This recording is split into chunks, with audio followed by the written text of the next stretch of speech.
Olá, o senador Marcelo Crivella, do PRB do Rio de Janeiro, reassume sua cadeira no Senado Federal após comandar durante 2 anos o Ministério da Pesca e Aquicultura. Ninguém, portanto, está mais qualificado para falar sobre o estado da pesca no Brasil, que é o tema do nosso Cidadania. Senador Crivella, começo lhe perguntando como é que foi esse período em que o senhor esteve ministro. Hollenberg, muito obrigado por ter me convidado. E eu quero dizer que foi uma das experiências mais ricas que a vida me deu. Eu não sabia do potencial que o Brasil tem para ser um grande produtor de pescado. E as implicações que isso tem na área social, cultural, econômica.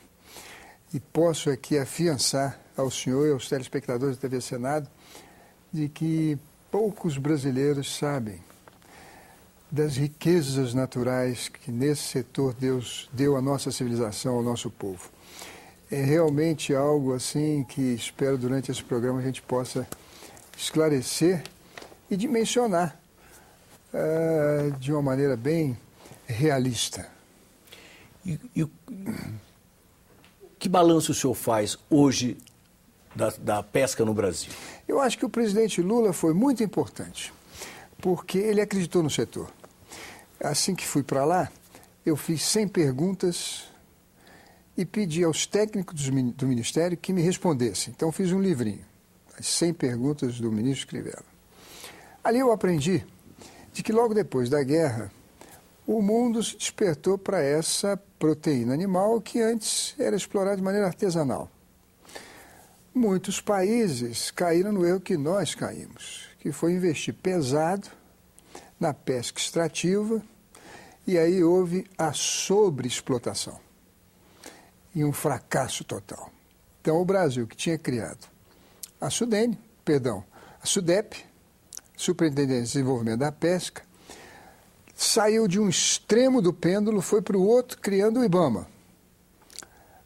Tirou todo aquele espírito de exploração para preservação.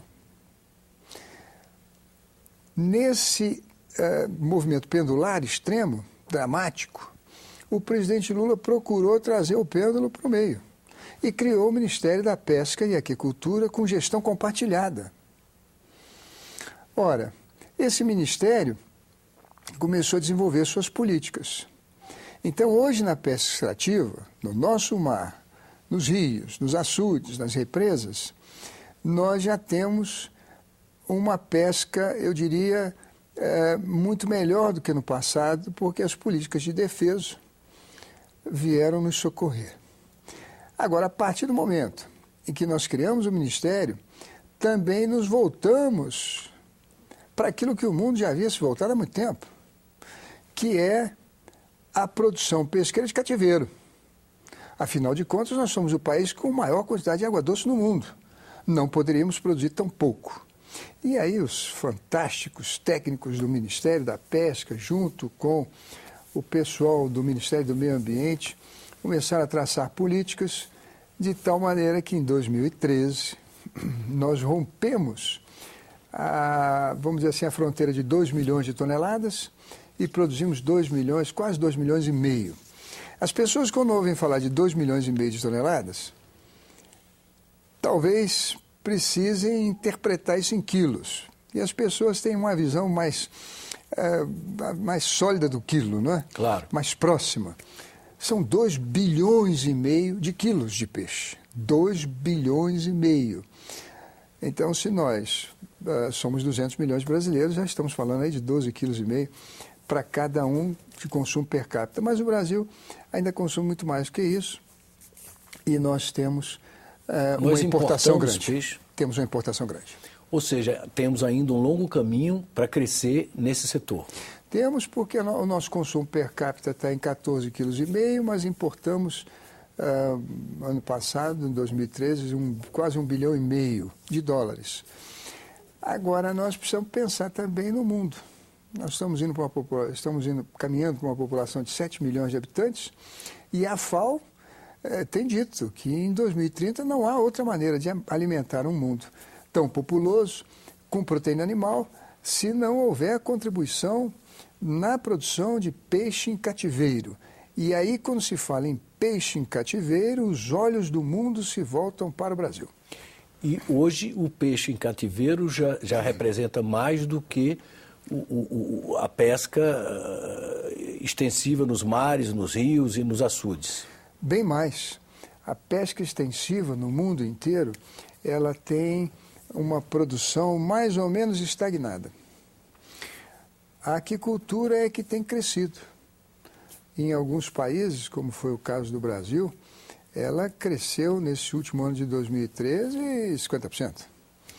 Essas coisas e as técnicas, quer dizer, a maneira como você alimenta esse peixe, a maneira como você cuida da sanidade do peixe, todos os avanços tecnológicos. Eu vi que nesses 2 últimos anos o governo investiu muito em tecnologias, em maquinário, em pesquisa para melhoria genética. O que o senhor tem a falar sobre esse tipo de trabalho que o senhor desenvolveu no Ministério nesses últimos 2 anos? Olha, eu posso dizer ao senhor que hoje os bons produtores brasileiros estão engordando a tilápia com entre 1,3 kg e 1,5 kg de ração, com um fator de conversão alimentar muito baixo. Lembrando aqui, por exemplo, o boi come 30 quilos para engordar 1 quilo. O peixe come 1,5 kg para engordar 1 quilo. Em algumas fazendas no Brasil, 1,3 kg. E eu diria que se chega hoje a 1 quilo em 6 meses, havendo uma temperatura adequada. A qualidade da água também está monitorada. Hoje nós temos em São Paulo, no INPE, sondas que são colocadas junto aos parques aquícolas que fornecem online, na rede de satélites brasileira, o Brasilsat, a cada 10 minutos a quantidade a qualidade da água em termos de oxigênio, em termos de temperatura, em termos de eutrofização, enfim, todos os dados bioquímicos, para que, se houver alguma deterioração na água, haja uma intervenção rápida e que não se perca a produção. E nós estamos, eu diria ao senhor, que estamos apenas dando os primeiros passos. A FAO diz que nós podemos produzir de maneira sustentável, sem nenhum dano ao meio ambiente, cerca de 20 milhões de toneladas. Como eu disse ao senhor, com a pesca extrativa, nós chegamos a 2,5 milhões. Em torno de 1 milhão é a aquicultura. Ora, nós temos um caminho aí para chegar a 20 milhões, um caminho longo a percorrer. E acho que a presidenta Dilma tomou medidas muito importantes para assegurar de que nós estamos caminhando no rumo certo e sem amarras que possam impedir o nosso progresso. Que medidas foram 3. essas? Eu diria ao senhor que 3 medidas foram fundamentais. Primeiro, a presidenta lançou o Plano Safra, que não existia nesse país, disponibilizando... O Plano Safra para a pesca e a aquicultura. Para a pesca e aquicultura, com recursos de 4 bilhões de reais. Só no primeiro ano nós dobramos os financiamentos. Depois a presidenta Dilma colocou o peixe na cesta básica. Então o peixe passou a ter uma isonomia tributária com o frango, com o porco, com o boi, que são cadeias já estabelecidas.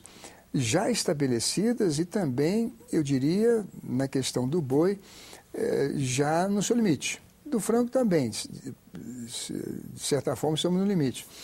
Agora, o peixe passou, então, a não ter impostos, a se beneficiar da desoneração da isenção. E, por último, a presidenta também encaminhou ao CONAMA, e houve um amplo debate, uma simplificação do licenciamento ambiental.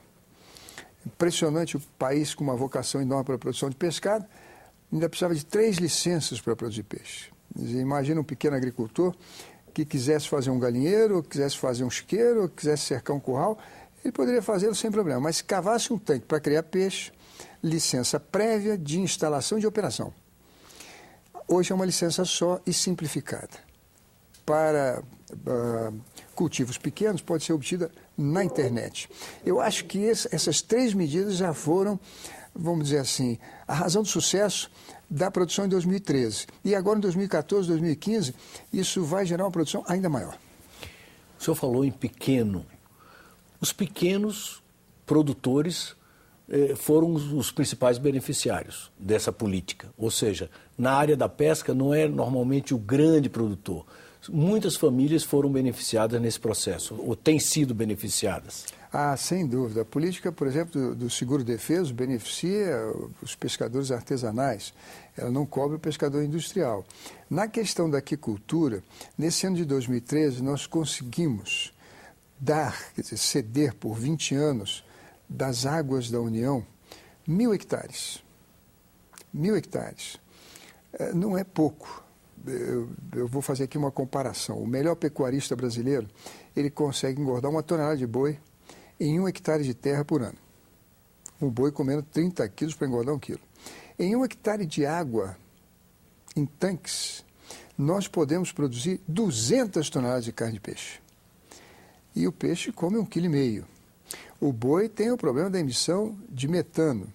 Eu falo isso aqui com todo respeito aos pecuaristas brasileiros, até com reverência, porque eles são um orgulho nacional. Mas, se nós formos ver na questão do dano ao meio ambiente, o metano que o nosso rebanho de 200 milhões de cabeças emite não é pouco. Com o peixe não temos esse problema. Agora, esses 100 hectares, com a produção de 200 toneladas por ano por hectare, 90% foi dado para pequenos produtores. Os outros 10% para grandes produtores. E o governo tem uma ideia de que, aproximando o pequeno do grande, pode ter uma cadeia, vamos dizer assim, estabelecida como fez com o frango e com as demais carnes, ou pelo menos com o suíno.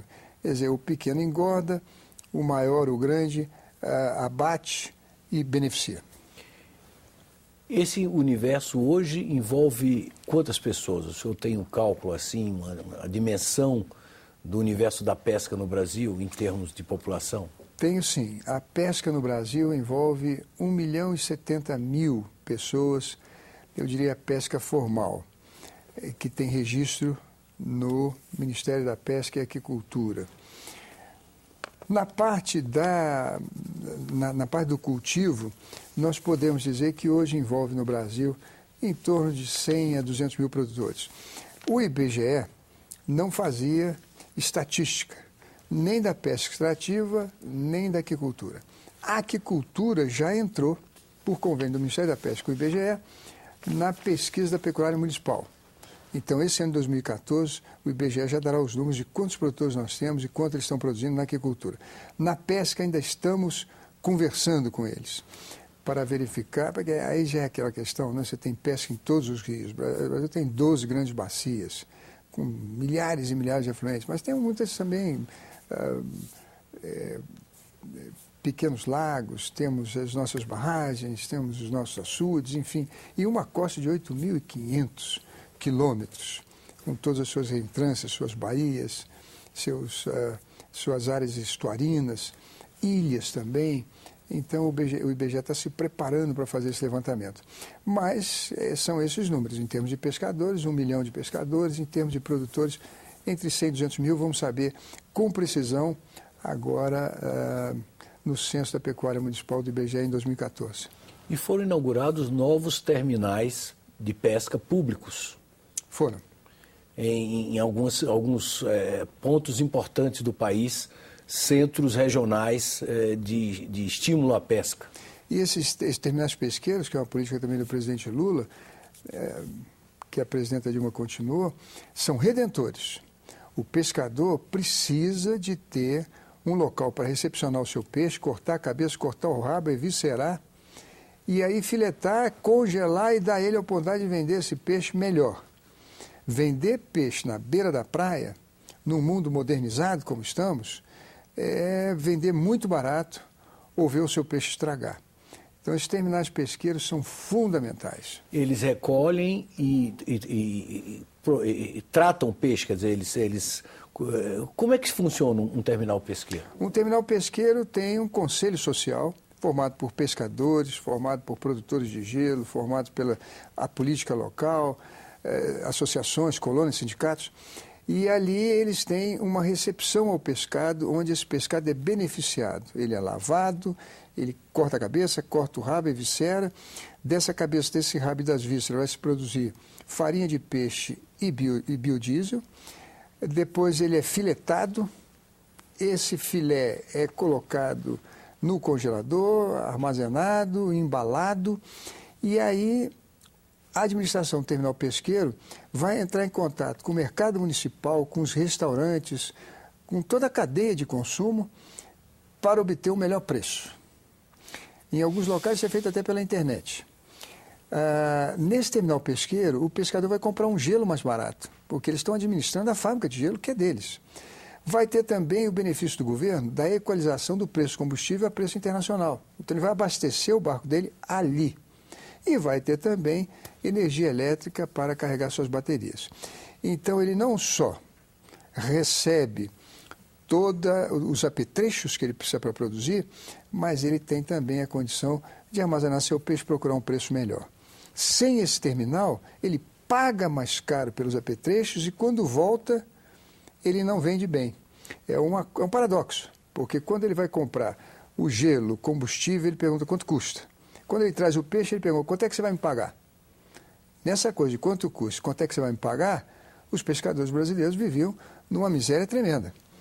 Eu acho que a política terminal pesqueiro, nós abrimos terminais em Manaus, no Rio de Janeiro, em Ilhéus, em Salvador, agora esse mês está sendo na Paraíba, temos em Camusim, no Ceará, e com os demais terminais pesqueiros, estamos dando aos pescadores brasileiros uma condição de vida muito melhor. Inclusive, houve um recadastramento geral do setor, ou seja, o setor está mais organizado, quer dizer, está mais visível até para o desenvolvimento de políticas públicas de forma mais focada. Rolenberg, isso aí foi o primeiro susto que eu levei no Ministério. Tinha menos de 15 dias, a Polícia Federal entrou na Superintendência Federal da Pesca em Rondônia. Levou todos os computadores e documentos porque havia denúncia de corrupção.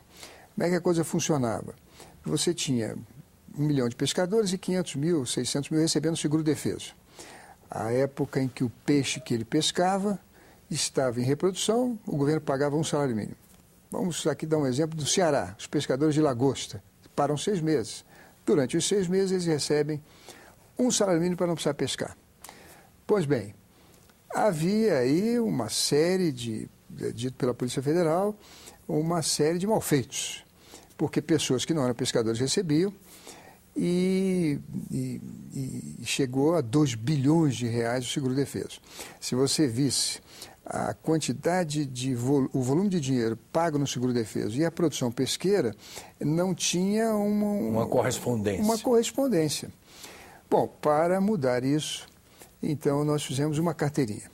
Uma carteirinha como um cartão de crédito, com chip e que tivesse validade para sempre, porque antes a carteirinha do pescador também era renovada de 2 em 2 anos. Você imagina o martírio para quem mora no Alto Solimões, no Alto Rio Negro, e pega um barquinho durante 15 dias para ir a Manaus, na superintendência, e renovar a sua carteira. E a Polícia Federal acusava também de que haviam políticos inescrupulosos que condicionavam a renovação da carteira a uma propina e a voto. Então, isso acabou com a carteirinha, porque ela é como CPF, como uma carteira de identidade, ela tem uma validade perene. Agora, para ter essa carteirinha, precisava do recadastramento. Nesse recadastramento foi feita uma depuração, tirando beneficiários que não eram pescadores. E todo esse esforço, todo esse incremento do setor, tem tido uma correspondência por parte da sociedade? Ou seja, a sociedade brasileira está consumindo mais peixe? Está sim, Rolenberg. Quando eu cheguei ao Ministério, os dados que nós tínhamos eram que os brasileiros comiam 9,5 kg o consumo per capita de pescada por ano. E os números do MDIC, do Ministério do Desenvolvimento da Indústria e Comércio, para 2014 foram de 14,5 kg. Como a Organização Mundial de Saúde recomenda 13,5 kg, passamos 1 quilo. Eu acho pouco, porque no Japão somos 60 quilos, nos Estados Unidos é mais de 20, acho que podemos caminhar ainda mais. E para isso também o Ministério tem uma política que é anterior à minha gestão, mas que é muito interessante. Nós fazemos todos os anos um censo nas escolas brasileiras e pedimos às professoras para colocar merenda escolar na merenda das crianças, criar o hábito para as crianças comerem peixe. Eu dei um passo à frente. Como havia distribuição de máquinas para escavar tanques e produzir peixe, nós pedimos às prefeituras que quando se inscrevessem para concorrer para se classificarem para receber o kit de máquinas, elas nos apresentassem um plano de trabalho, um projeto básico e uma lei municipal aprovada na Câmara de que eles não iriam cobrar imposto na produção de peixe, falo de ISS, e iriam incluir o peixe na merenda escolar. Dos 5.565 municípios brasileiros, 3.200 se inscreveram, portanto, fizeram a lei. 1.200 foram classificados e devem receber o kit de máquinas esse ano. Mas 3.200 fizeram a lei para colocar peixe na merenda escolar, o que eu acho isso um avanço imenso para a questão de saúde, para as crianças. Há oligoelementos que só existem no peixe e trazem um benefício enorme para a criança na fase em que ela está formando seu intelecto.